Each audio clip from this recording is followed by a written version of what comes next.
নারীদের জন্য এই 4টি আমলকে খুব গুরুত্বের সাথে যদি মেনটেন করতে পারেন কোনো বোন, তাহলে সেক্ষেত্রে তার জন্য জান্নাতে যাওয়া শুধু সহজ নয়, বরং জান্নাতের দোয়াগুলো তার জন্য ওপেন হয়। এবার প্রশ্ন হলো, আমি জানার পুরো মেয়ে, অনেকের মুখে শুনেছি নারীরা জান্নাতে যাওয়া খুব সহজ, কিন্তু সেটির উপায় কি কি কি আমল করলে জান্নাত নিশ্চিত পাবো বলে আশা করা যায়?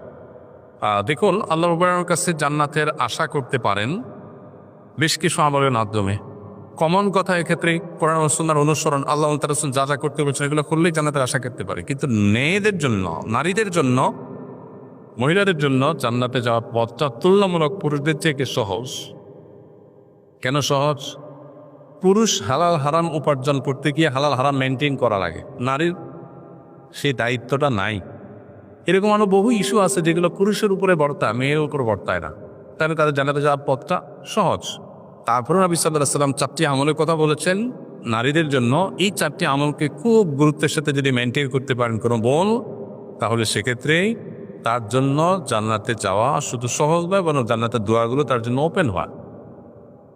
সেই 4টি আমলকে নবী সাল্লাল্লাহু আলাইহি ওয়াসাল্লাম বলেছেন, ইদা সাল্লাতিল মারআতু খামসাহা, মুসলিম নারী যদি 5 ওয়াক্ত নামাজ ঠিকঠাক পড়ে, সুন্দর করে করে, ওয়াসামাত শাহরাহা, রমজান রোজা ঠিকঠাক মতো করে রাখে, ও আতাআত যাওজাহা, স্বামীর আনুগত্য করে, স্বামীর বৈধ নির্দেশগুলোকে মানে, এবং এই যে নানা প্রপাগান্ডার কারণে ব্যক্তি স্বাধীনতার নামে আমি আমার যা খুশি তা করবো, এইসব নানা নামে স্বামীর আনুগত্যের বাইরে বের হওয়ার যে একটা মিছিল এখন আছে, অনেক নামাজি কালামী মেয়েরাও এই মিছিলে সামিল হয়েছে, বুঝে না বুঝে এই মিছিলে তিনি সামিল হন না, বরং আল্লাহর নির্দেশ পালনার্থে, পারিবারিক শৃঙ্খলা রক্ষার স্বার্থে স্বামী যদি অন্যায় কিছু না বলে তবে তার কথা মানে এবং আনুগত্য করে, ধৈর্য ধারণ করে।